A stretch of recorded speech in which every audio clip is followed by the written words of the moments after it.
Assalamualaikum warahmatullahi wabarakatuh. Bismillah, alhamdulillah, assalatu wassalamu ala rasulillah Sayyidina Muhammad ibni Abdillah, amma ba'dah.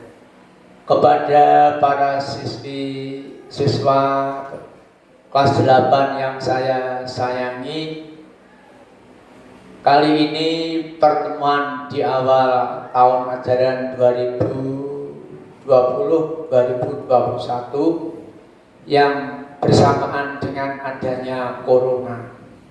Oleh karenanya, sebelum kita bersama mengkaji materi KNU yang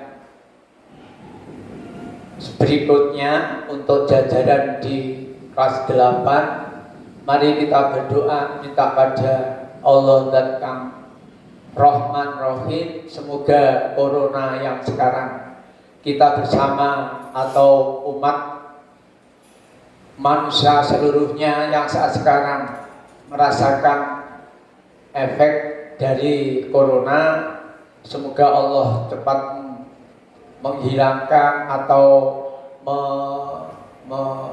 mengurangi sampai menuntaskan hilang.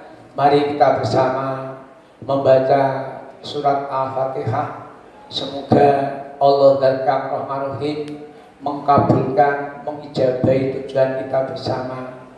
Al-Niyah Al-Fatihah.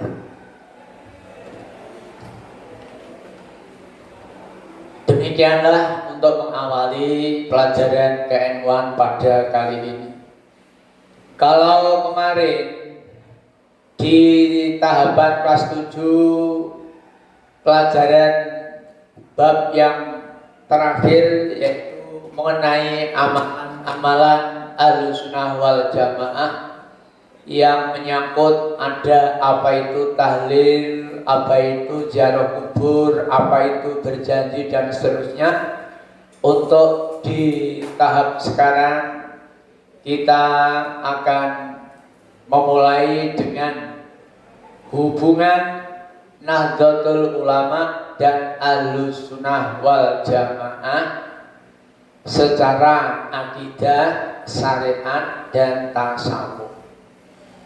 Oleh karenanya semuanya melihat buku pegangan untuk kelas 8 halaman 1, yaitu tentang hubungan Nahdlatul Ulama, itu nama organisasi, dan Ahlussunnah wal Jamaah itu paham Islam.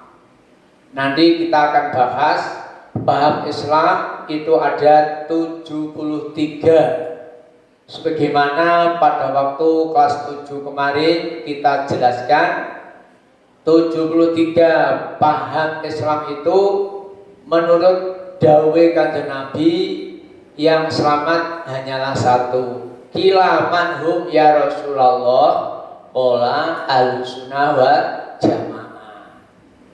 Dan definisi tentang Ahlussunnah wal Jamaah itu apa?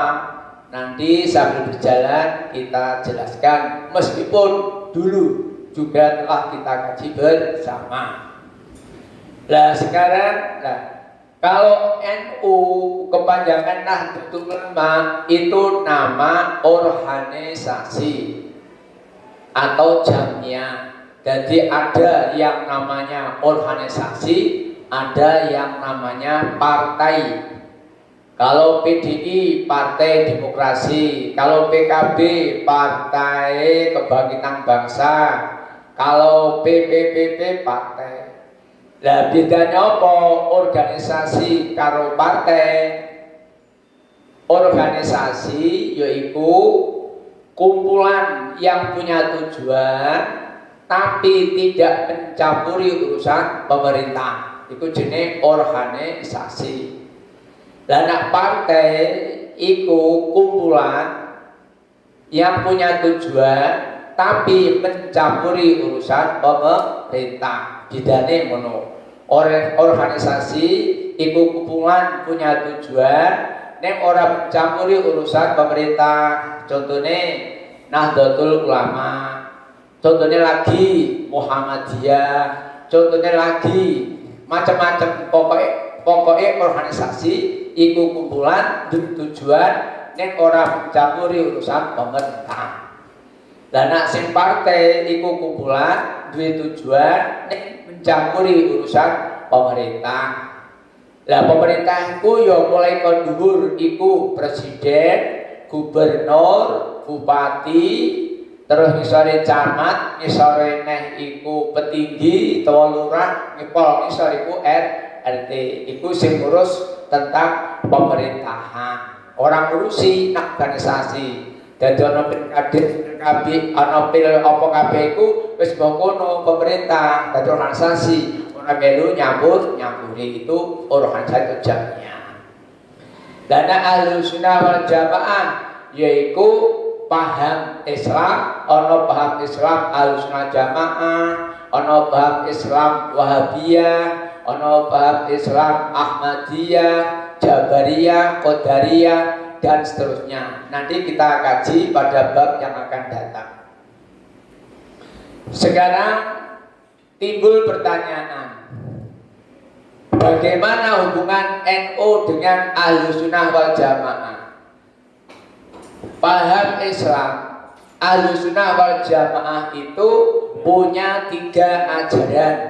Kayak tak terangno di kelas 7, ajarannya 1 yaitu akidah, 2 yaitu syariah, 3 yaitu tasawuf. Lah akidah itu yang merumuskan tentang ajaran ketentuan sampai menyimpulkan rukun iman ada 6, itu 2 tokoh, yaitu Syekh Abu Hasan Al-Asy'ari dan Syekh Abu Mansur Al-Maturidi. Kedua-duanya itulah yang merumuskan tentang akidah atau rukun iman yang 6 itu. Kalau ajaran bidang syariat atau fikih itu 4 yang merumuskannya, yaitu pertama kali Imam Abu Hanifah, 2 Imam Malik, 3 Imam Syafi'i, dan 4 Imam Hambali. 4 imam itu statusnya mujtahid, jadi penggali hukum-hukum Islam yang bersumber dari Al-Quran, hadis, ijma, dan qiyas. Tapi juga ada yang sampai 9 sumber, 7 sumber. Tapi untuk kita orang Indonesia, orang Islam Indonesia yang bahannya Ahlussunnah wal Jamaah itu memakai syariat yang bersumber dari Imam Syafi'i, yang bersumber dari 4, 1 Quran, 2 hadis, 3 ijma, 4 qiyas. Oleh karenanya kita bersama supaya tidak usah bimbang dan ragu dalam hal mengikuti hukum-hukum Islam sampai sekarang dan seterusnya. Sing baku awake dhewe duwe patokan, aku ini saya begini, saya begitu, itu anut Imam Syafi'i. Nak sing dibilang Imam Syafi'i. Lamun milih Imam Syafi'i ya oleh sembaku salah satu dari 4 imam ini untuk masalah syariat atau fikih. Nah, sedangkan ajaran yang ketiga iku tasawuf atau budi pekerti. Iku sing rumusnya aturan tatanan budi pekerti sing hablum minannas, hubungan sesama manusia, hablum minallah, hubungan kepada Allah, itu 2. 1 Imam Abdul Hasan Junaidi Al-Baghdadi dan Imam Ghazali. Itu semuanya telah pernah kita kaji di saat kelas 7. Sekarang lihat pada buku halaman 1 sudah. Sekarang berikutnya, NU Nahdlatul Ulama itu berdiri kapan? Di situ diterangkan lahirnya NU itu tanggal 31 Januari 1926 Masehi. Jadi sebelum merdeka. terpaut 19 tahun. NU lahir tahun 26, tahun 45 Indonesia merdeka. Dan tujuannya NU didekno untuk menjaga akidah Ahlussunnah Jamaah biar tidak bubar atau hilang, dan menunduk atau mengapa itu disekno ya. Jadi agar supaya penjajah itu keluar dari negara Indonesia. Itu diantaranya dulu tujuannya Imam Asy'ari, Basim Asy'ari itu 2 dari sekian tujuan. Jadi mempertahankan paham Islam Ahlussunnah wal Jamaah dan menisekno ya, mengusir penjajah saat itu. Akhirnya Allah menghendaki pada tahun 1145 yang diproklamasikan oleh proklamator kita Pak Haji Insinyur Soekarno 17 Agustus 45. Baik tuh anak-anak. Oke. Sekarang dilanjut. Lho Pak, iku kan Masehi. Lah nek sing hijrah. Nah hijrah iku ki tanggal 16 bulan Rejab tahun 1344. Saya ulangi, kalau hijrah itu 16 Rajab 1344. Jadi kalau didampingkan dijejerno yo 31 Januari 1926 garing 16 Rajab 1344. Oke, sekarang kita lanjut. Ciri-cirinya orang Islam yang pahamnya Ahlussunnah wal Jamaah itu apa Pak?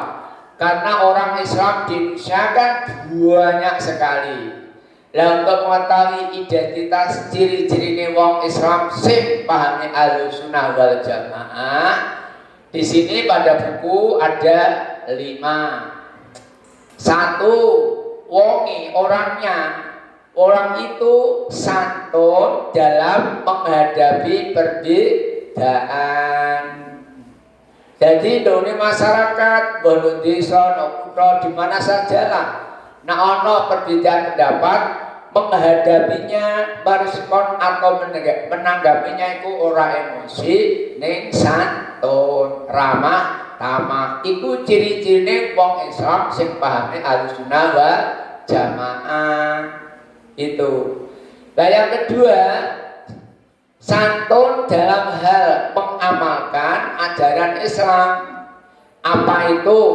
Yang berbentuk sholat, taraweh mungkin, atau riyoyo mungkin, atau kurban mungkin, atau iku pelaksanaannya dengan cara santun.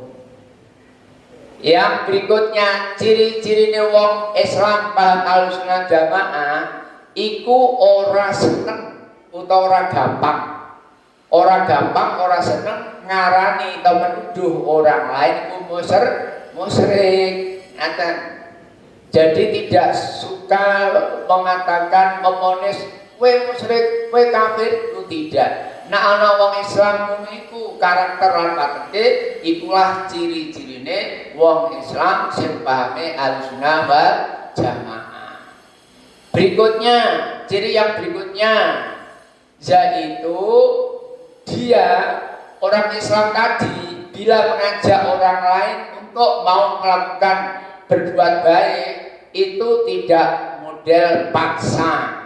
Kowe kudune kamu harus orang. Jadi nganggo laikinah, lemah lembut. Itulah ciri-cirine wong Islam sing pahami Ahlussunnah wal Jamaah. Mengapa? Karena wong Islam sing pahami Ahlussunnah Jamaah itu mengacu pada dawuh Allah rahmatal lil alamin.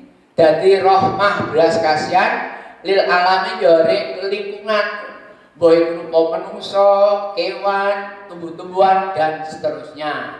Itulah acuane wong-wong Islam sing pahami Ahlussunnah wal Jamaah. Yang berikutnya, Mau paham apa?